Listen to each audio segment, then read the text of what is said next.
Hello, I'm Nikki. And I'm Jess. She's the traumatized. And she's the abandoned.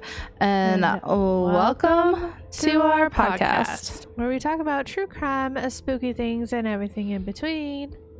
And today we're up at the top. No, we're not at the top, but we're talking about true crime. We're back at that true crime. True crime, though. How was your week? It was good. I had a regular OB appointment yesterday. Went good. Everything's looking normal. Baby's growing. Yeah. I have to go back Wednesday for another ultrasound to make sure she's growing. Because she's in like the 18th percentile, so she's tiny. Yeah. But I think we talked about that last time. We did. But she's growing, and that's good. But she's growing, yeah. Mm-hmm. Pretty much it. That's all I did. Well, I mean, we did record on Tuesday, so it's only been like 4 days. Anyways, how was your week? Our intro is going to be short and sweet because I think both of our stories are long this week. Yeah. So. We got some beefy ones today, so buckle up, but they're good. So good. I mean, not to pat our own backs before we've even heard each other's story. Our stories are really good. Okay, they're really good this week. If you don't like them, that's your fault, not ours. Anyway, my week was great. I lied. I mean, it was okay. It was a solid mediocre if we're really breaking it down. Just work was like, yeah, it wasn't a great week. Also, the smoke has made its way to both of our states. The Canadian wildfire smoke. I woke up today with like my ears. I can't I feel like I'm underwater. Yikes. And I'm like, it has to be that. I mean, I took allergy pills today and yesterday, but here it hasn't been as bad because we've had rain like every other day. So like we can see the smoke, but not necessarily like feel its effects because I think the rain's helping with the moisture a lot. Mm-hmm. So, but yeah, definitely. Yeah, I got that. My asthma was really bad. Fun fact of the day? Yes. Fun fact of the day. Fun fact of the day. Did you know that the human brain is about 80% water? I think I knew that. I didn't. That's insane, though. It's all flubbery. Most of our body is like water. It's a lot of water. Yeah. That makes sense. They're back to last week. A lot of water.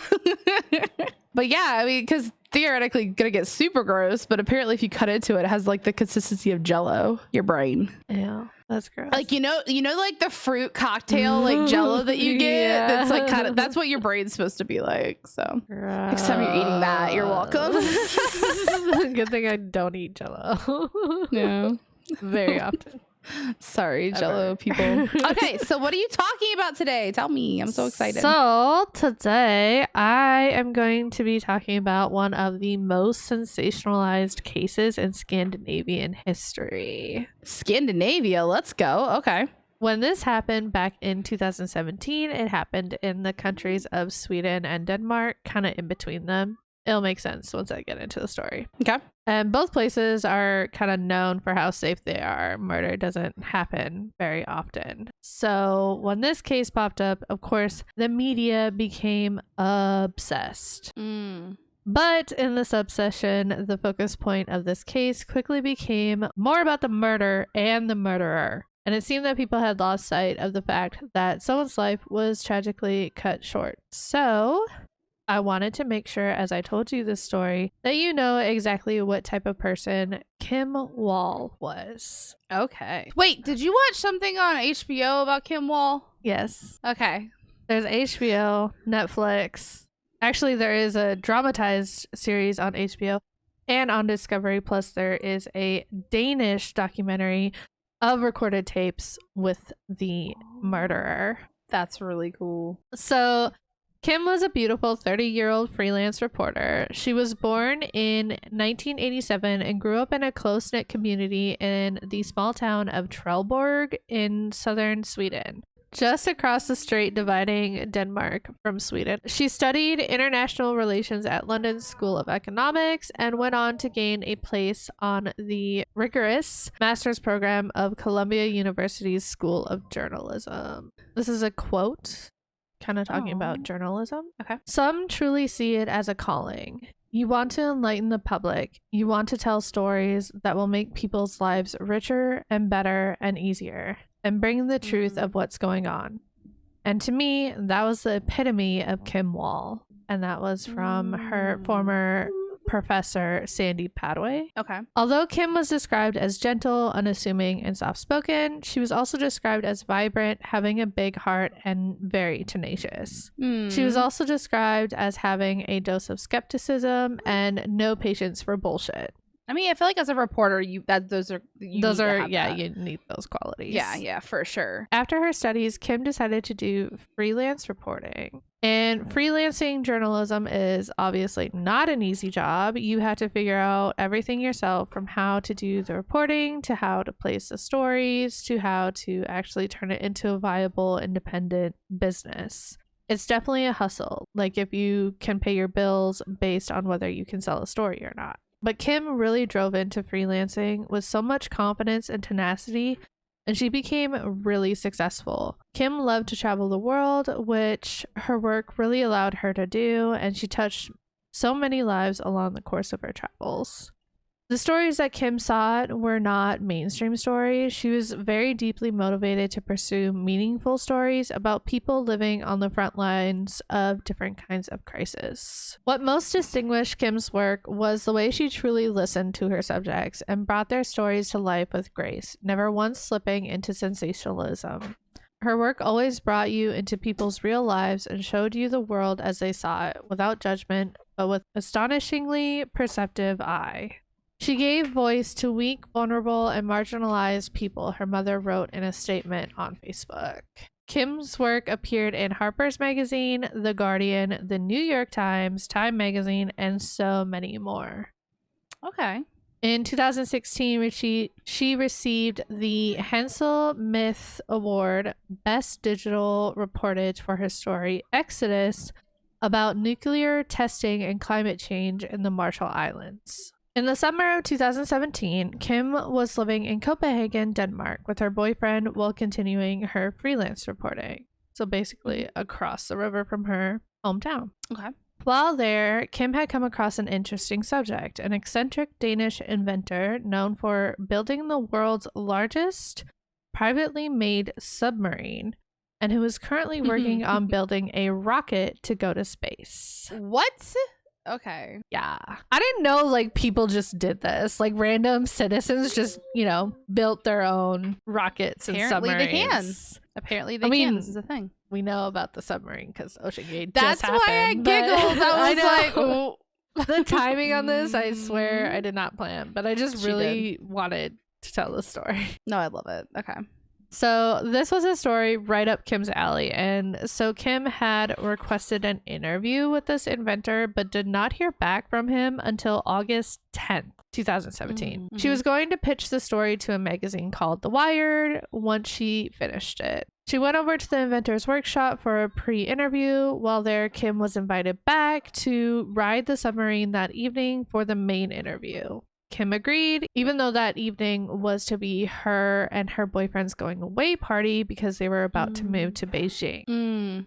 So that evening, Kim went to go for a 2-hour ride on the submarine UC-3 Nautilus with its inventor/builder, Peter Madsen. So Peter Madsen was like a minor celebrity in Denmark. Like I said, he was known as an eccentric inventor and entrepreneur. Okay. I'm so confused about where this is going. Are you getting any vibes? I just want to... It's his eyes. No.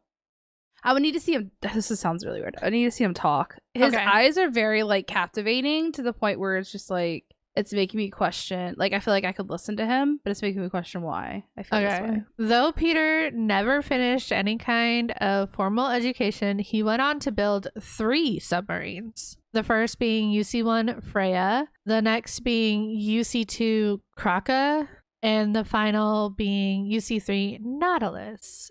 Interesting. And he just built these? Yeah. Huh. Okay. No engineering degree at all, by the way. He just went for enough to learn about what you need for a submarine, I think, and then he just went and did it. And then, okay. Bold strategy, Cotton. Right? The Nautilus was a privately built midget submarine, so it's like a small submarine. Launched on 3rd May 2008 in Copenhagen, Denmark. Constructed over 3 years, it cost approximately $200,000 to build. This was happening while I was in high school. Yeah. Why have I not heard of this? Okay. Right? Like, I mean, when we were in school, like, people are just building submarines. Like, yeah. I guess, I don't know. It's a thing. Okay. So after they launched the ship, the submarine, it's very successful. Peter was asked, like, what's next? And his answer was kind of corny, either saying or looking up at the stars. Oh, because he was built a spaceship. I got it. Okay. Yeah. Took me a second. I was like, why are you bringing the stars into this? Okay. I mean, you built a sub. What's next? What do you build after you build a sub? I guess a rocket. I just feel like they're very different things. Like, I feel like you should pick a lane and stick to it. You know what I mean? Like, they're very different things and do very different things. Right.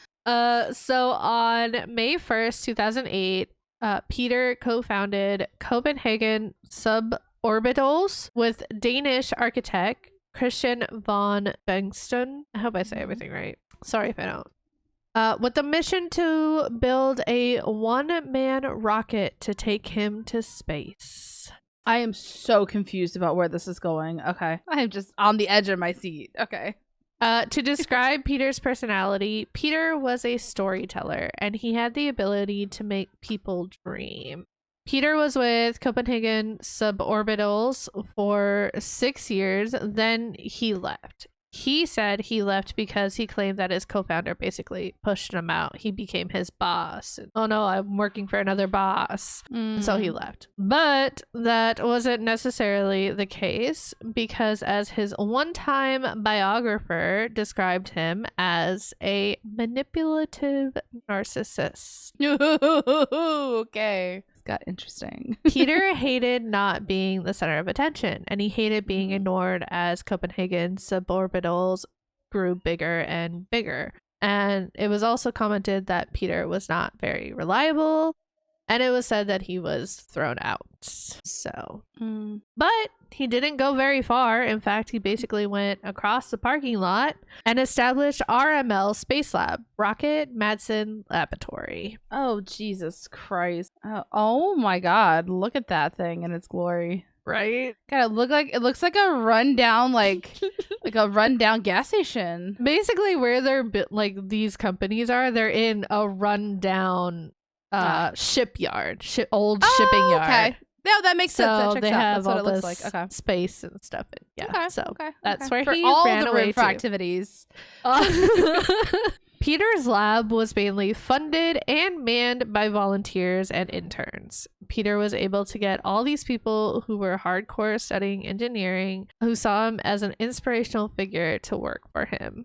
They were working on building a rocket of their own, and it became like a mini space race between the two companies, which is just like insane to me. Again, like what the heck is happening? That in like 2008, there was this mini space race, like the Cold War, going on in Denmark. Like crazy.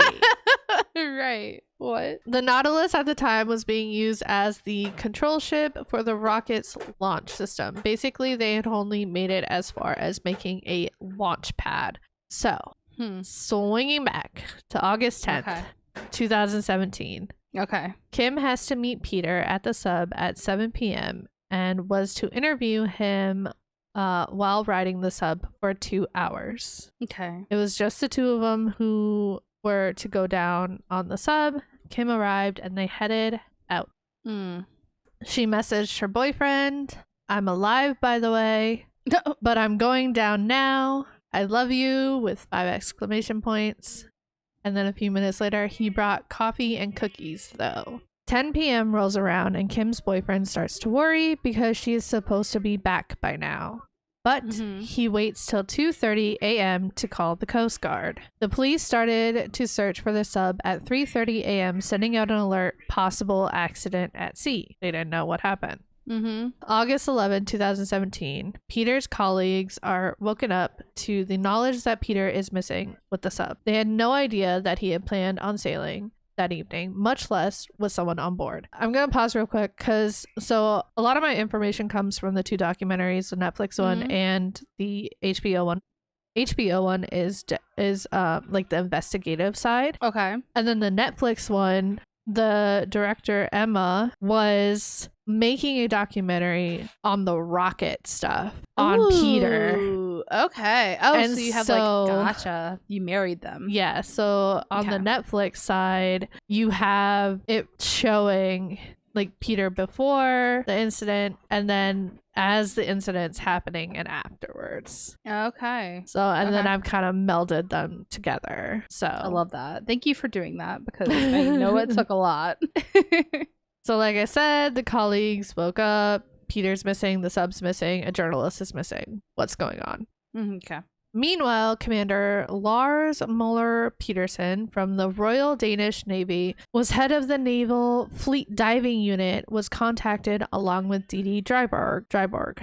Didi was, I hope I say that right, I'm sorry if I don't, was a commander in the Danish Navy as well, serving as the Submarine Chief Engineering Officer. She had actually known who Peter was from 2002. They had heard about this, random person building a submarine. Right. And she asked him for a drawing and information about his private submarines because, as submariners, they are interested in citizens building their own subs because it can be dangerous. Right. There's like no regulations on those, right? Like no. Right. Oh God. Okay. So to her, the sub looked too heavy for submerged operation, and if he were to sink 10 meters, he would not be able to get out. So when she was contacted about the sub going missing, she thought, now it finally happened. He's finally sunk himself. Neither commander knew who Kim was. They just knew that Peter went out sailing with a journalist and didn't come back. Divers, boats, and helicopters were involved in the search. They were looking in the northern part of the Sound, just north of Copenhagen Harbor, which was strange because Peter never sailed that far with his submarine. Then at 10:30 a.m., the sub was spotted from a lighthouse. It was in Koo Bay, which was south of Copenhagen. They could see a man in the tower, and Peter made radio contact stating everyone on board is fine. The commanders both received a phone call. The sub was spotted and steaming towards Copenhagen with the message, both people are fine. They were released from the search. Then 2 to 3 minutes later, they received another call. Now the sub is sinking. A man is jumping in the water. The boat is gone. Okay. No woman jumping in the water. Just the man. Just the man. And now, the commanders are like, well, now we have another case on our hands, a sub sunk. When Didi heard the message, she said, no. A submarine doesn't sink like that. He could have saved it. So there's something wrong here. A colleague of Peter's also made the comment that he couldn't see anything wrong with it. Its sinking looked like the way it dived. And so he forced sunk it. And there's still a person missing. Didi immediately thought he sunk it intentionally. It was her only thought on what could have possibly happened. So she went to the police immediately and said, I'm from the Navy, and in my opinion, something's wrong here. You need to find out. I think you should arrest him. And so and they did. So, right, story over. I'm gonna quickly explain real quick. I watched the Netflix one first before I watched the HBO one. So I'm watching the Netflix one and I'm in the dark along with everybody else of what's happening. And so seeing him get rescued from the water and then immediately taken into custody was very strange until you saw the other side and you see how everyone around the place was like, no, arrest him. Something's wrong here. We have to figure out what's wrong here. Oh, so they actually did? Yeah. Good for them. Yay. The police were like, well, obviously at first the police were like, we can't just arrest him. Are you sure? And Didi affirmed that she was quite sure. She was extremely sure. And she made to the point that, the journalist is still missing. Where is she? So Peter was brought to shore by one of the rescue boats. Peter looked really tired and seemed worn out in some way. He was asked about where Kim was, and he said she was fine. He had dropped her off on shore the night before, very close to where she lived. Commander Lars, now he's the diving commander, told the police, ask how many people sailed off on the sub and how many escaped in the sinking. And Peter answered it was just him. And Commander Lars ask him again how many people went in the sub and how many escaped the sinking. And again, Peter was adamant it was just him on board. Peter probably thought that he was going to go home, but the police were very hesitant to let him go. And they decided that Peter needed to go with them. Now, did they go into why they felt like he needed to go in with them? I mean, kind of basically the people around them are like Dee Dee was very bad vibes. Yeah, Dee Dee was very something's wrong here. Obviously, the reporter is still missing. Where is she? Yeah, it was just suspicious. So I think their intention was to take him into custody just to ask questions. I mean, it basically happens when you're in a car accident too or something. You know what I mean? You're asked questions. Anywho, on the walk to the police car, a reporter was asking Peter questions with a video camera. Peter commented that he was a bit sad. Watching the Nautilus sink was distressing. And people who knew Peter when watching this said that the atmosphere just felt off and that Peter seemed off. Watching the Nautilus sink, which is his most prized possession, his baby. He would have been his more eccentric self, saying a tribute or something poetic. Would have been kind of dramatic about it, but he wasn't. Right. Interesting. Okay. The reporter also asked what happened. Peter claimed he was on a test run to play around with some stuff. Then there was an error on a ballast tank. It wasn't serious till he tried to repair it. Then it became serious. He said it took the Nautilus 30 seconds to sink. So, sure. Yeah, that doesn't sound right either. At this point, people began thinking something must have happened to Kim after she made it to shore, and searches on land began as well, but there were still many suspicions about Peter. The investigation started as a missing persons with jurisdiction in both Sweden and Denmark because they had a missing Swedish person and a Danish suspect. They tried to triangulate Kim's phone and tried to locate her, hoping she was alive, but came up empty. A local bar owner had CCTV footage of the area where Peter had claimed to have dropped off Kim. In the footage, there was no sign of Kim or the sub. Clearly, this was a lie. At this point, they were searching the waters and went down to search the sub. So Commander Lars's team went into the water with a GoPro and saw the hatch was open. They looked in all the windows. There was no one inside. In the evening of the 11th, a press release stated that Peter was charged with murder. Where's the body? I'm so confused. Okay. Peter's colleagues at this time are confused and find it hard to believe that Peter would have done something like that. Right there with you. Everything is very confusing. If you watch the Netflix documentary first, everything will be confusing for a while. August 12th, Peter was brought in front of the judge with his charges, and he pleaded not guilty. I think he was at first charged with manslaughter. Okay. And he pled not guilty. Either way, they think he killed her. August 13th, with Kim missing for 48 hours, the next move was to get the sub out of the water and tow it. Right. It was raised very slowly, just to water level, and then it was towed, then drained, and brought ashore. And there's no body in it. There is no body. Where did she go? You said it. I'm not the one saying it this time. But where did she go? I'm stealing all of your lines. Yeah, so Dee Dee was actually one of the people to go into the sub. As a submariner, they probably asked her, go look, see what happened. Why did it sink? She went in and went first to the engine room. Obviously, she didn't find anybody on board. Kim was not there, but obviously the sub was a mess. Everything was washed around. And trigger warning, buckle up. Are you buckled? I'm buckled. She then saw something that looked like a piece of flesh, and her pant leg at one point had become wet, and when she touched it and smelled it, she said it smelled like blood. She would have experience with this because she had an accident losing like some of her fingertips, and she said when the blood rushes out of Okay. You'll see when you watch the documentary. She said that when blood rushes out of the body at a rapid rate and dries, it has like the specific smell to it. And that's what she said it smelled like. Okay. Yeah. It was also noted that some of Kim's personal things were still in the sub, like her jacket, things she wouldn't leave behind. Mm-hmm. We're going to jump forward a little bit. August 21st. 2017, a cyclist found a woman's headless torso washed up on a beach south of Copenhagen near Kube. Well, there she is. A few days later, it was confirmed the DNA matched Kim. Why would you not get rid of the body better than that? It is at this time that Peter changes his story.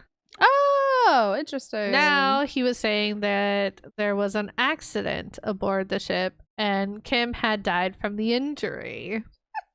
Losing her head? That's a little bit more of an accident, my dude.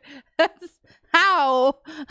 The accident was at the hatch of the sub, which was really heavy, had swung and hit Kim in the head and knocked her dead. So then keep the body, go ashore and be like, Peter panicked, as one would, but instead of, doing that, he said it was so awful he had to give her a funeral at sea. His words. And then lie and say, dude, you fucked up. You told everybody you dropped her off. You knew she was dead, and now you're admitting that you knew she was dead the whole time. I don't think he ever expected them to find her. But, like, how and why? You didn't do anything. Did you do anything to prevent that? But he never commented on the fact that her body was dismembered or the fact that the torso was weighed down with metal. Also, a post-mortem examination found 15 stab wounds, mostly in the groin, but there were some in the lung area, basically to let gases out, so to prevent it from floating. So they were done post-mortem, the stabby stabs? It's unclear. Okay. Yeah. It's unclear.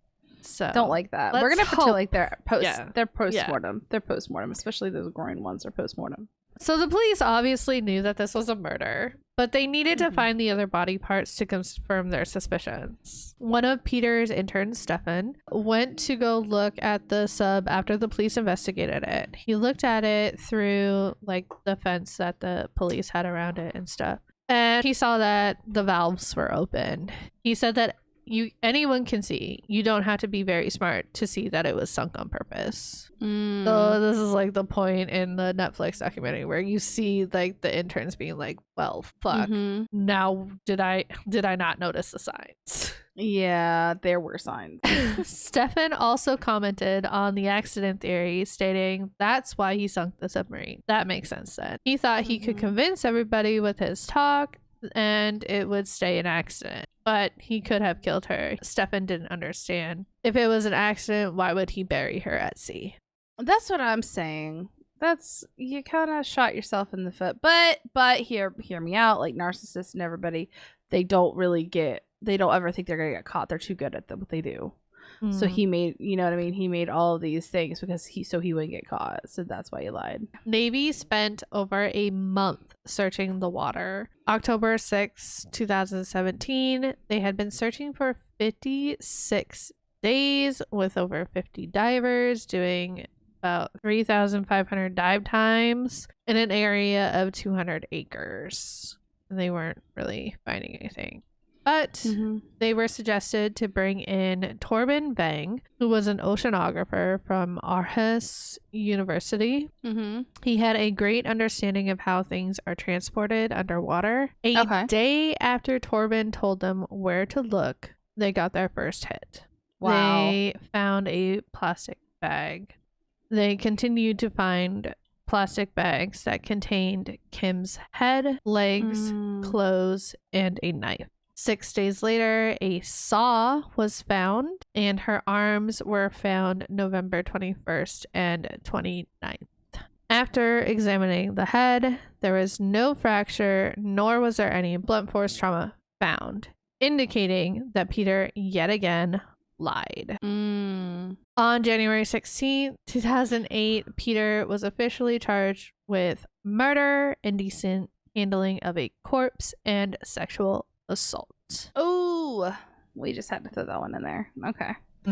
Side note, Kim was not the first woman that Peter had invited to go on the sub. Oh, no. In fact, he invited the director of the Netflix documentary, Emma, and one of his interns known as Sarah, because her identity is being hidden. Right. Yeah.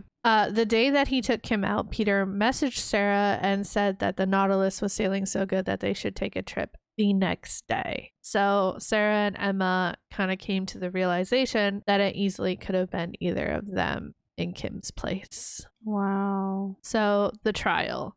March 8th, 2018 is when the trial began in Copenhagen City Court, where he faced 2 judges and 2 jurors. Though there was no official cause of death, prosecutor Jakob Butch Jepsen said Peter tied up Kim and tortured her, including sexual assault, before slitting her throat or strangling her. The trial was described as a play, and Peter took center stage on the first day, where his story once again changed. Good God, man. What is this, 4? 3 or 4? Yeah, who's counting? Count. We did. Jesus. Okay. Peter told his new version of events and referred to himself in both the first and the third person, frequently switching between present and past tense. Yeah. It was very difficult to navigate Peter's explanations at times because he is the one who built the sub and could talk very technical, but it was difficult to know whether the explanations he was giving were real or constructed. But his new story is that Kim died due to toxic fumes on the sub. Peter said that the hatch got stuck with Kim inside and him on top, and the engines were running, causing carbon monoxide to fill the cabin. Kim died within 10 minutes. There's so much wrong with that. What the hell? Okay. Again, police went to Dee Dee. She studied the submarine plans, and based on the data, it was not possible with the gassing. It was not possible with the pressure. Peter was once again lying. Yep. Which I guess is something you can do in Denmark if you're on trial. In Danish law, the defendant cannot be compelled to tell the truth, and so there is no requirement to swear an oath. So you can just go on the stand and say whatever the fuck you want. Lie your ass off? Okay. Yeah. So I thought that was really interesting. I was like, not in America. No. I mean, people do still, but yeah, it's illegal. Yeah. Also, the forensic pathologist found no signs of carbon monoxide poisoning on Wall's body, although it was in the water, so who knows? But we don't believe any of that shit. The prosecutor argued that Kim's murder was premeditated because Peter brought along tools such as a saw, knife, and sharpened screwdriver that you don't really need when sailing on a submarine. No, you don't need any of that. You don't need a wood saw. There's no wood there. What you chopping down? Oh God. Okay. When asked why he changed his story so many times, he said that he did it for Kim's parents to like protect them. I don't know. What? Sure. Okay. Also, in the pictures of Peter after he had come out of the water, you can see dried blood on his nose. What? I don't think you noticed in the first picture, but I do have a zoomed in version of it. And if you look on his left nostril, you'll be able to see the dried blood. He didn't wash his face? He was on a submarine. Where is he going to wash his face? Or wipe it off? Oh, good God. That's wow. Maybe he just missed that spot. Missed the spot. Yeah, for sure. He was, I mean, like we said earlier, he probably expected to go home, clean up, and like be able to like, you know, talk his way out of it. Yeah. Yep. It was also said that blood and bone fragments were recovered from his military like suit that he was wearing. Oh, shit. Okay, well. Then there's the evidence of Peter's hard drive seized from his workshop. The court viewed several insufferable video clips found on the hard drive, including his own sexual encounters where he wears a GoPro camera on his forehead. What? We won't get into that. No. But others in which real women and animal figures are tortured, raped, impaled, skinned, and beheaded. Jesus. On his hard drive.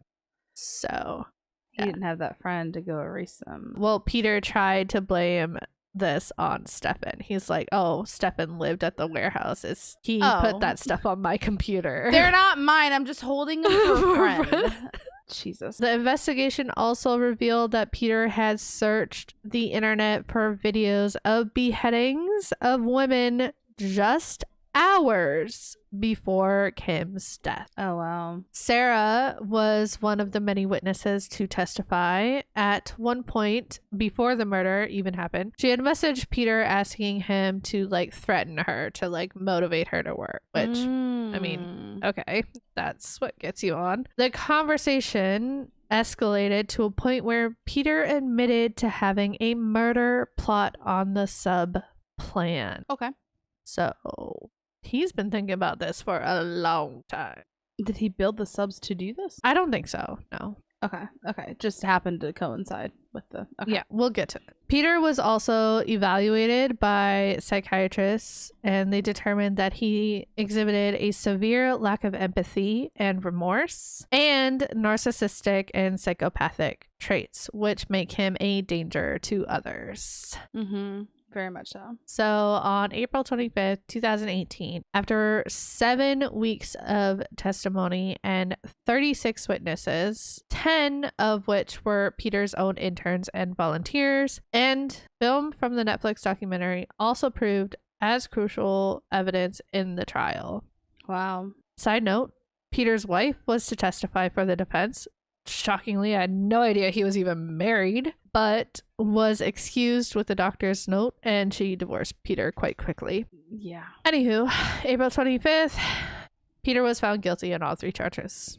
The trial judge, Annette Berku, described the crime as a cynical and pre-planned sexual assault of a particularly brutal nature on a random woman who, in connection with her journalistic work, accepted an invitation for a sailing trip. Peter was sentenced to life in prison, which is not a normal thing in Denmark for a first crime murder at all. So, yeah. Okay. They're very lenient there. And on April 26th, he tried to appeal the sentence, but was unsuccessful. So you're probably thinking, why did he do this? Well, right. We're going to go into kind of a little bit of things. This is a quote from Peter himself. I didn't go around living a wonderful life and then suddenly, bang, I got evil. Something made it happen. Right. Because, you know, he's a narcissist. He's not going to take blame. No. Then Peter had said something that about like his father was cruel, as if that's the reason why he is the way he is. Daddy issues. Yeah, I get it. But Stefan talked about Peter, about how in the beginning you really think you can trust him, but over time you realize he's just a great liar. Stefan thinks Peter always wanted to be a dictator, but because of his lack of knowledge, it was really hard for Peter to stay organized, project plan, and keep time management. And around the time of the murder, the interns were leaving, Stefan was demotivated, and Peter was losing the grip on all the people around him. So he lashed out. It was said that Peter would also often talk about violence, but nobody ever really took him seriously about it. It was also becoming quite clear to Peter that he was running out of resources for his rocket launch, and he could see that his rocket wasn't going to fly. This caused a life crisis that ended in Kim's life, according to him. Ended in murder. Just a side note, murder is never okay. No. I don't care what kind of life crisis you're having. Go get a tattoo or something. Don't murder somebody. That's not an okay excuse. Well, just wait. Okay. Oh, good God. So, okay. Like I said earlier, through the trial, it came out that Kim was not the first woman he had asked out to the sub. She was actually the fourth, and she just happened to be the first one to say yes. So, poor Kim. he was gonna kill no matter who it was. Bummer. Okay. So in August of 2018, Peter was admitted to the hospital after being attacked in prison by an 18-year-old inmate. And it makes me laugh. Sucks to suck. What? I don't know if that makes it better or worse that it just happened to be her. You know what I mean? It could have been anybody. I don't know if it makes it better that he at least didn't pick her out, or worse that it just happened to be her. That sucks. Yeah. Also, in the Danish documentary that I spoke about, Peter doesn't necessarily admit to the murder, but he did say Kim is dead because of him. But he never admits that he killed her to this day. Interesting. Then on October 20th, 2020, after 30 months in prison, Peter made an escape attempt. What? Oh, attempt? How far did he get? Peter escaped, I cannot say this prison, Herstedvester prison in Albertslund on the outskirts of the capital, using a fake pistol and a belt that looked like a bomb. But he was recaptured 5 minutes later, less than a mile from the prison. So you suck, Peter. Oh, that's funny. Kim Wall's family and friends, along with the International Women's Media Foundation, created the Kim Wall Memorial Fund. Since 2018, the Kim Wall Memorial Fund has awarded $5,000 reporting grants annually to women and non-binary journalists whose reporting carries forward Kim's legacy. Kim had been to so many dangerous places. It was absolutely devastating for this to have happened to her, basically blocks from her childhood home. Kim was just trying to do her job, which she loved. I know. She was on the right path. She was moving up. She was doing everything right. She was on the trajectory to be able to tell so many incredible stories, have so many adventures, and have a really fulfilling life. She would have achieved all the goals that she had set for herself. She was a rising star with big dreams. She would have gone on to do amazing things, and the world lost out on so many amazing stories she would have told. That's so upsetting. Oh, she's beautiful too. It's so upsetting. That's the story of Kim Wall. Holy hell. Wow. That was a doozy. Sorry. Not Don't be sorry. No, that was a doozy. Wow. I had just never heard of it. I didn't either. It came across TikTok, because submarines were trending, and so I found it on TikTok, and I found the documentaries, and I was like, I have to tell this story, especially. And I love it. Especially tell about Kim, because like I said, when the story first broke, she got lost in the sauce, and it was all about her. Okay. All right. Well, switching gears here. First of all, I want to applaud you for doing a true crime. I think sometimes we try to do the biggest and baddest with the most killers, you know what I mean? And it's something that's true crime. It had me guessing up until the last 20 minutes. And it was really eye-opening. Guys, please do not go into an enclosed area with a stranger. Yeah. For an exterior at all. But especially for an extended period of time. That was bring your boyfriend with you. I mean, that's the whole. That's how you fix that. Going back to the whole Ocean Gate thing, I would never. You cannot pay me enough money in the world. Pay me enough money in the world to go into someone's privately made submarine. Absolutely not. Absolutely. Not. Absolutely not. No. You will not catch me anywhere near a submarine. So meanwhile, I did a serial killer, so I went Ooh. Yes. So today, psychiatrists say that Jane Toppan was one of the most unusual serial killers in history. Like many serial killers, she had an unstable childhood. However, unlike most female serial killers, she did it for the sexual thrill. Oh. Also, she was known as one of the first female serial killers, because you really don't hear a whole lot about. So as her victims lay dying, she got a powerful erotic charge from holding and caressing them to forever go to sleep. I don't like that sentence at all. Jane Toppan couldn't resist the excitement, and she admitted she aspired to have killed more people, helpless people, than any other man or woman who ever lived. Helpless? Like what? Like homeless? We'll get there. So let's talk about her beginnings. So Jane Toppan was born Honora Kelly to Peter and Bridget Kelly. Little is known about Bridget Kelly other than she died of consumption when Honora was still young. And consumption is tuberculosis. Tuberculosis. While little background information is known about Peter Kelly, he was said to be a chronic drunk, prone to violent outbursts, as well as a subject of quite a few colorful legends himself. Many say that he eventually went insane while working at a tailor shop and was institutionalized by trying to sew his eyelids shut. What? An alleged cousin later reported that Honora actually had an older sister, Nellie, who ended up going violently insane in her 20s and had to be institutionalized herself. Crazy. In February 1863, Kelly took 8-year-old Delia and 6-year-old Honora to an orphanage called the Boston Female Asylum in city's South End. That's an orphanage name? That's not a very nice orphanage. No, it's not. This is the 1800s, but yeah, no. When the board examined the shabby dress and poor hygiene of the young girls, it was decided that these children had been subject to neglect and possible abuse. The vote was unanimous to allow the children to stay at the asylum. So the orphanage placed the girls in respectable families when they each turned 10. Honora was indentured to Miss Anne C. Toppan by the Boston Female Asylum. So the Toppans passed her off as an Italian girl whose parents died at sea because of the stigma that was associated with the Irish at the time. Even though she was never formally adopted, they renamed her Jane Toppan, which sounded less Irish. So they literally took her heritage and just like shoved it down. Wow. Rude. Jane suffered shame and humiliation at the hands of her foster mother. Although Anne's daughter Elizabeth never mistreated Jane, due to the abuse at the hands of Miss Toppan, Jane developed a bitter hate and jealousy for her foster sister. Most of all, Jane envied the fact that Elizabeth would eventually get married one day. So, like, obviously, her sister never did anything, but because she was treated well, was literally indentured, like basically an indentured servant.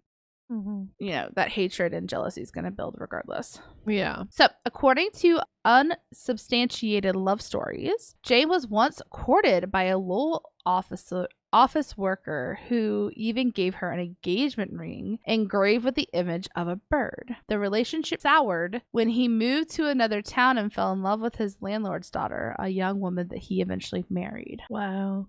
So, brokenhearted already. Left her high and dry. So in order to overcome this abuse, Jane developed a vivacious personality and denied her Irish heritage by making derogatory anti-Irish and anti-Catholic statements in the Protestant circles in which she moved. While some of her schoolmates liked her a great deal, others despised her as an outrageous liar. She spun tales of her heritage and would often pin her troublesome deeds on other children. At 18, Jane Toppan graduated from Lowell High School and was released of her duties to the Toppan family and received $50 as stipulated by the indentured agreement. When Anne Toppan died, Elizabeth took over the house and continued to treat Jane as a servant, though with more kindness than her mother. So even though she was released, Jane ended up staying on at the house to take care because she didn't really have anywhere else to go. Then when the mother ended up dying, Elizabeth took over the house.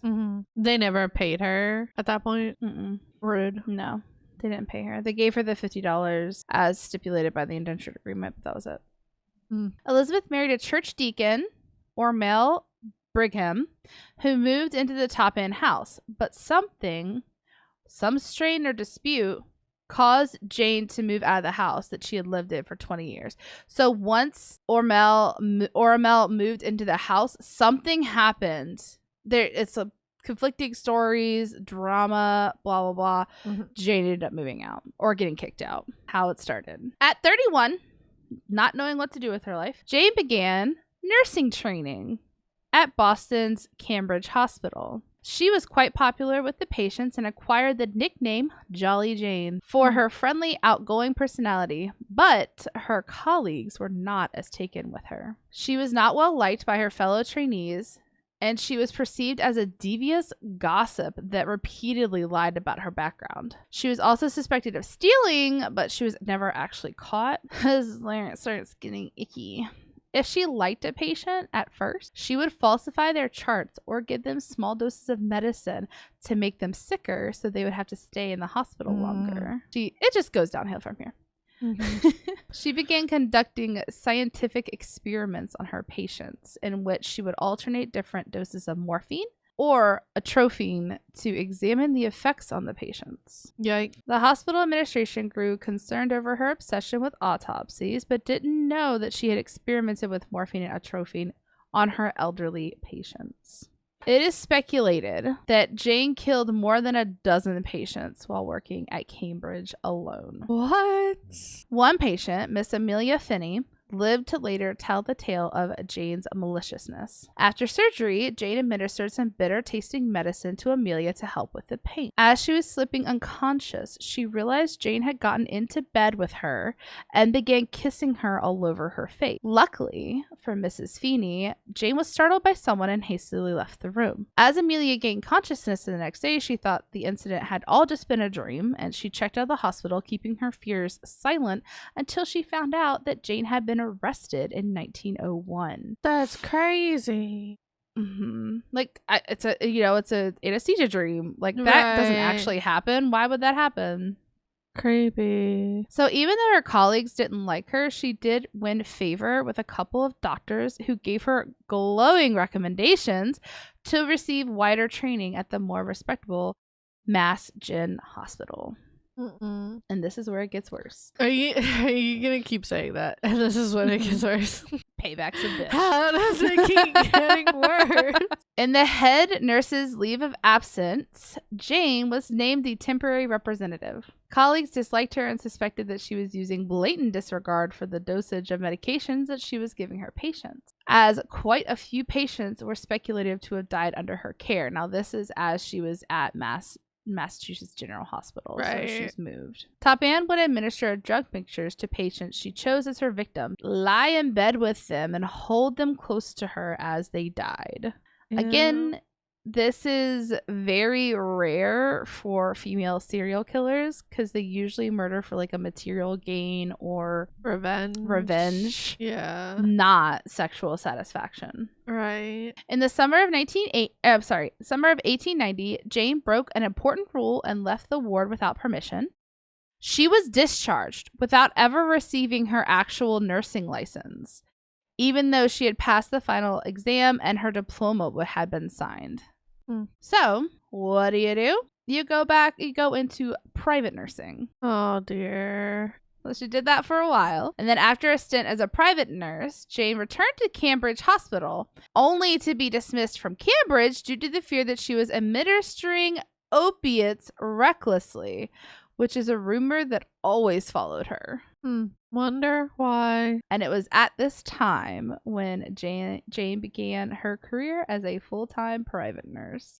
And then it gets worse. No. Jane was regarded as the most successful private nurse in Cambridge, even though some of her employers were annoyed with her intricate lies and petty theft. Over 2 decades, she was hired by dozens of New England families, caring for the ill and elderly in several states, but few of Toppan's patients managed to survive her special treatment.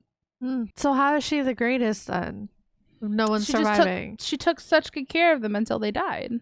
They didn't expect that she was the one killing them because she went after elderly people, and that's where we went to the hopelessness. Yeah. She began her poisoning spree in earnest in 1895 by killing off some landlords. In May of 1895, Jane poisoned her landlord, Israel Dunham, who was 77, because he was feeble and fussy. She then moved in with her dead landlord's wife, Lovey, to help take care of her because her husband had just passed away.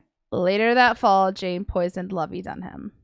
Jeez. She changed the will too while she was at it, so she could be the landlord, the next landlord. I don't even think she was that smart. Like I said, she didn't do it for material gain. She just didn't do it. Crazy. She looked crazy. I know. Okay, so Jane's foster sister, Elizabeth Brigham, we had talked about her earlier, met her at a vacation home in Cape Cod to spend the summer with her. Jane then slowly poisoned her, and she had later on admitted that this was the first victim that she murdered that she actually hated, and she was glad to kill. Jane told Elizabeth's widower, or Amel, which we had again talked about before, that it was her sister's last wish for Jane to have her gold watch and chain.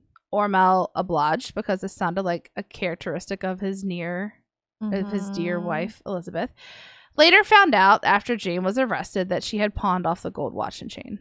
Of course. On December 29th of that same year, Jane poisoned Mary McClear after she was recommended by the woman's doctor to take care of her. It was speculated that Jane took some of Mary's clothing. This murder seemed odd because Jane did not know Mary personally, and she liked to kill the people that after she had taken time to get to know them, but this one happened kind of quick. So in February of 1900, Jane killed an old friend, Myra Connors, with strychnine, I believe that's what it's called, in order to take over her position as dining matron at the theological school. So she saw somebody and she wanted their job, so she just killed them. Dining as in food? Dining matron. So she wanted the job as where you can mass poison many people at the same time. I'm stressed. After Myra died, Jane approached the dean of the theological school and informed him that Myra was planning on going on sabbatical, and she had intended to recommend Jane for this job. Jane lied to the dean and told him that Myra had instructed her on all the duties of the job, so she was prepared to take over.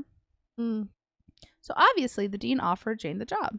Right from the start, her coworkers questioned her competence.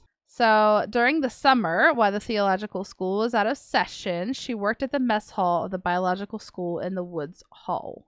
By November of that year, Jane was dismissed from her job at the theological school without claiming any victims for financial irregularities and complaints that had been lodged against her. So thank God the other people who worked there were like, this is wrong. They were on her and they didn't allow her to do anything. So in 1901, Jane began living under the new landlords, Melvin and Eliza Beadle, whom she had also poisoned, but only enough to give them gastrointestinal illnesses, so then she could take care of them. Jane then poisoned the Beadles' housekeeper, Mary Sullivan, enough to frame her as a drunk, so she would be dismissed and Jane could take over. It worked. Clearly. In June of that year, the landlord of the cottage where Jane vacationed decided it was time to collect on the $500 that she owed them. So Mary Maddie Alden embarked on a trip to the Beadles' house in Cambridge. Okay, I understand. So she stayed at a vacation home with her sister. They never paid for it. Now somebody's coming to collect that money. Correct. But she did murder her sister. Yeah, we know that. We know that. Okay. She murdered a lot of people. She murdered a lot of people. Okay. Jane gave Maddie some doctored Hyundai mineral water, and then later that evening gave her more morphine when she became sick. So basically, she poisoned her, and then she got sick, and then she gave her morphine to help. She overdosed her on morphine, or? Not yet. Oh, okay. Over the next 7 days, under the noses of everyone, even a doctor who had been successful in catching another woman serial killer who had used arsenic, Jane just continued to poison her victim slowly. She played with Maddie, bringing her in and out of lucidity, only to immediately plunge her back into a deep coma. So on July 5th, 1901, an old friend, Maddie Davis, finally died under Jane's care. As any concerned citizen would, Jane then accompanied the body home to Catamuit, Massachusetts for burial. And then she moved in with the Davis family to help take care of Alden Davis after the passing of his dear wife. So she just abandoned that other family? Well, at least it got to live. Wait. Oh, the ones she was slowly poisoning? Yeah. Yeah, well, how much damage is done, truly? That's true. Anyway, less than a week after she'd been there, Jane set fire to some papers in a closet in her new home. Why? Much to Jane's dismay, the fire was quickly extinguished. A few days later, Jane lit a fire in the pantry and went out for an afternoon stroll. Fortunately, the Davis family friends saw the smoke and rushed in to put the fire out. So this bitch is just trying to set fire. Like, stick to what you know. Don't try to be an arsonist now. Don't change your MO.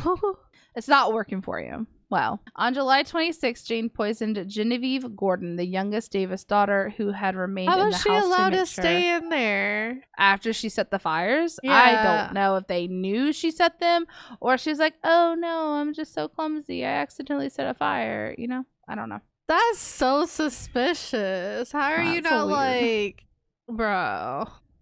I don't know. Well, okay. Anyways, the youngest Davis daughter, who remained in the house to make sure her father would fare well without his wife. Jane tried to pass this off as a suicide due to the fact that Genevieve was so distraught over her mother's death.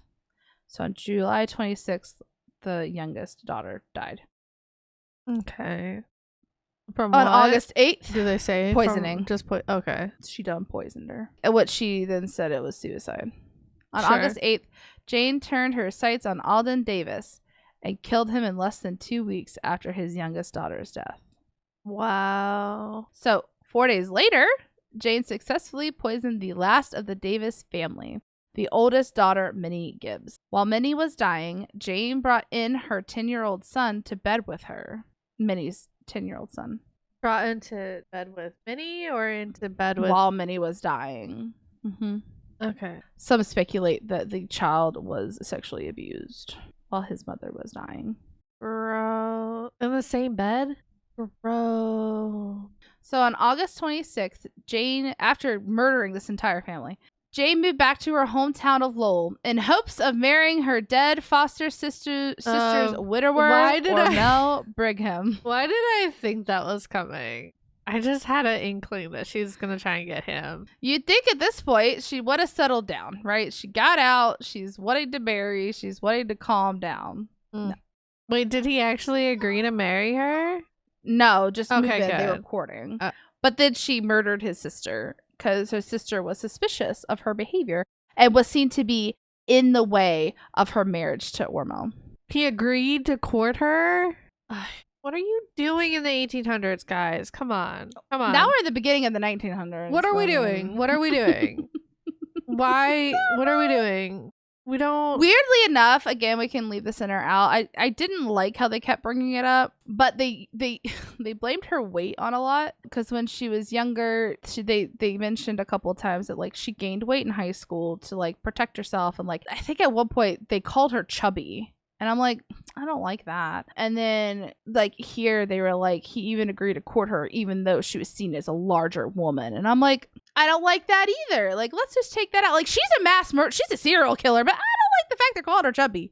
Like, right. Like, I don't know. Like, it was very 1900s. Like, I got that vibe of like, well, she was chubby, but I guess he agreed to marry her anyway. I'm like, well, fuck you. Yeah, because, like, anyway. didn't they, like, suffocate themselves to be skinny with corsets and shit? Literally. Yeah. Okay. Literally. Anyway. Meanwhile, on August 31st, Minnie Gibbs's father-in-law, Captain Gibbs, summoned Leonard Wood, the leading toxologist in Massachusetts, to exhume the bodies of the Davis family to test his suspicions that they had been poisoned. Dun dun dun. Dun dun dun. When the bodies were exhumed, a state police detective, John Patterson, was assigned to follow Jane and keep an eye on her. Ooh, Did this stop Jane? No. No. So on September 29th, frustrated that all her attempts to win Ormel were not working. Thank God. Go Ormel. So she actually had started poisoning him and nursing him back to health to prove how indispensable she was. So she was poisoning him to try to prove her love. Oh, that wasn't working. Sure. It wasn't working. So she decided to take an overdose of morphine herself. Why? To look feeble and weak in front of him and hopefully stir up some sort of emotion. Let it go at that point. Let it go. After Jane was back on her feet, Ormel promptly kicked her out. Talk about dodging a bullet. Literally. He's like, I'm not up for this type of crazy. This kind of crazy isn't for me. So No. okay, so then Jane traveled to New Hampshire to visit an old friend, Sarah Nichols. Pause, because the toxicology reports are in. So, all 3 victims that were tested had a lethal dose of morphine found in their bodies. What? How did they test for that back then? You know, that is a great question. I just don't have the answer to. I don't know. Because nowadays we have machines. How do they know? I wonder if it's a very simplistic version of those machines. But like you examine the bodies and you... Or if morphine test, does like, the something blood? to the body. Because Maybe. like what antifreeze causes crystallizations Crystallization. in some form. So maybe morphine does the same. I mean, they were able to catch that one serial killer who was doing arsenic. So maybe. Maybe. I don't know. We're not It doctors. just says a lethal dose of morphine was found in their bodies. So it had not even gone anywhere. It was still found in their bodies. And it was at this time that they put out an arrest for Jane Toppan. But they didn't find her quick enough. Before her arrest in Amherst, New Hampshire on October 29th, she fed a lethal tonic to her foster sister, Edna Bannister.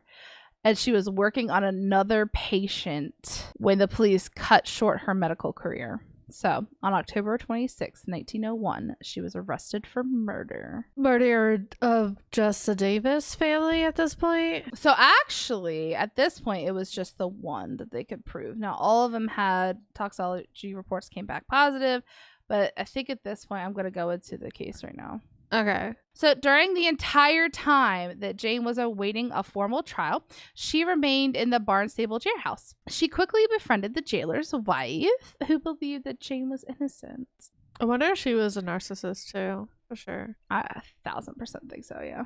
Because like it said, most of the doctors, most people would recommend her to the elderly patients because she was so nice, but other people could see straight through it. It was probably the empaths were like, bad vibes. Bad vibes. October 31st, arraignment was held for Jane. The trial was continued until November 8th, where Jane pled not guilty. The state proposed that Jane had been using arsenic to poison her victims because it had been found in some of the bodies.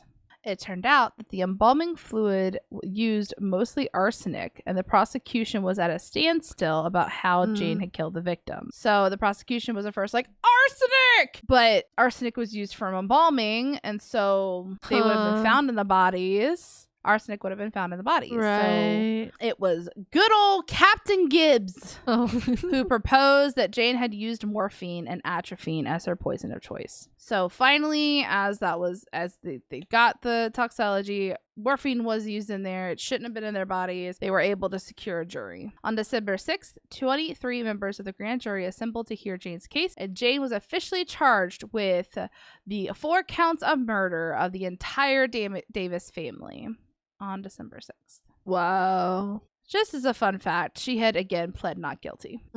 Okay. So, on March 31st, 1902, papers reported that Jane had undergone a psychiatric evaluation by a panel of experts who determined that she was insane. Jane had admitted that she had an irresistible sexual impulse to kill. She confessed to 11 murders at this time.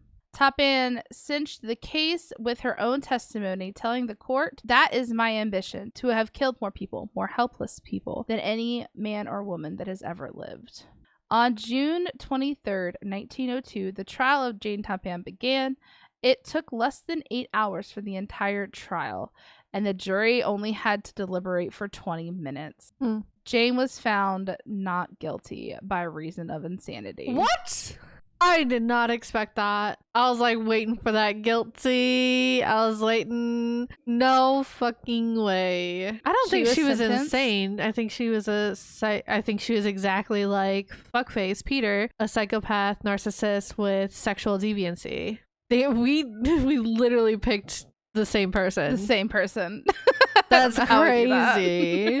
Jane was sentenced to Toppan Insane Hospital for life. She appeared to be overcome with joy about the verdict because she assumed that she would be able to convince the hospital of her sanity and be set free in a few months' time. Talk about narcissism. It was later discovered that Jane had confessed to her defense lawyer and a longtime friend, James Stewart Murphy, that she had committed more than 31 murders. In addition to this, As a supplement to the New York Journal, William Randolph Hearst typed up Jane's confession. In this document, Jane admitted that she wanted the panel of psychiatrists to find her insane. So she had planned it. Wow. Upon convincing them of this lie, she felt very smug in knowing that she had outsmarted a panel of experts. Wow. She described the exquisite pleasure it gave her to kill her patients, and she marveled at the lack of feeling and remorse she felt for doing these horrible things. In an attempt to show that she was not without feeling, Jane claimed that the guilt she received from the lover in her youth seemed to be the root of all of her problems. The one that went off and married someone else? That was the root of her problems? Jane then explained, if I had been a married woman, I probably would not have killed all those people. Who would have marry your psycho ass?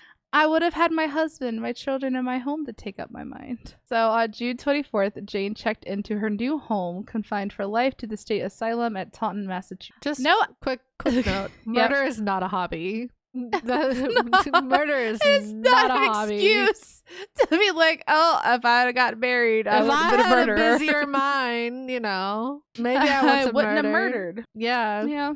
Not it. No. Stop. Okay. Anyways. No accurate list of her hospital victims were ever compiled, and various New England families avoided the scandal by refusing official requests for examinations and autopsies. I mean, how many? There's can you imagine? So many. When she initially came into the asylum, she refused to eat, afraid that her food may be poisoned. Oh gee, I wonder why. What made you that paranoid? The newspapers gloated as an ironic revenge. She was remembered by her keepers as a quiet old lady, but older attendants remembered her smile as she beckoned them into her room. Ew. She stayed in the asylum until she died in 1938 at the age of 81. Yeah, how'd you talk yourself out of there, huh? Wait, what? Well, the fact that she didn't get jail time is just insane to me. That's true. Like, So that's what Peter wanted to happen. But in today's day and age, people are like, no. Nah, fam. Nah. Yep. Okay, so quick summation of everything, because that was a lot of information. So a lot. As Jane worked as a student nurse and got along well with her patients, she even falsified their medical records to keep them in the hospital for longer stays to get to know them. How thoughtful. Sure. That being the case, she had strong feelings towards elderly patients. She felt that they were useless and not worth keeping alive, so she would keep them long enough until they became boring, and then she would kill them. She killed at least a dozen people while working as a student nurse. She dosed elderly patients with opium to see how they would react to the drug, upping the dose to watch them suffer and ultimately die. She then began poisoning with other drugs on occasion, would stage a sickness with the poison, and then nurse them back to miraculous recovery when she stopped poisoning them. She worked as a private nurse for families around Boston for years without detection, killing older family members and stealing their belongings. She even killed her landlords, fellow doctors, and nurses, and friends when she got bored of their company. She wasn't caught until she decided to use a metallic-based poison on a victim, which finally sparked that investigation. Okay. So in custody, Toppan finally confessed to 31 murders, naming her victims, but students and researchers believe her final tallies fall somewhere between 7 to 100 victims. Wow. Well, we're going to end with 2 not so fun facts. Great. Not really fun facts, just statements, So there was a media resurgence of the story after her death, and this claimed her to be actually America's first serial killer. Not only America's first woman serial killer, but America's first serial killer. Crazy. And this gives a whole new meaning to poison is a woman's weapon. Yeah. That's it. Creepy. That's Jane Toppan. So the whole thing about nursing and nursing homes freak me out in general, just because of the absolutely horrible way people don't take care of our elderly. Yeah. But anyway, That's it for this episode. You guys feel as happy as we do. Hope you enjoyed it. If you did, don't forget to follow the podcast. Leave a comment if you're watching on YouTube. Hi, like and subscribe. You can also find us on Twitter, Instagram, and TikTok with our username at TTATA Podcast. And in the bio of all of our social media is our link tree with our email. If you have any questions, comments, concerns, topic ideas, hit us up. Let us know. Thanks for listening. Next week, we're going to be covering horrifying history, and I'm going to be in a new place. Hopefully. I hope. The worst case scenario, I could just record here, but I don't want to. And with that, we're going to leave you with this inspirational quote. The important thing is to never stop questioning. Curiosity has its own reason for existing. Ooh. By Albert Einstein. Oh, I love that. Yeah. Oh, you don't really think about curiosity having its own like reason, but like, yeah. All right, guys, have a great week. We'll see you next week.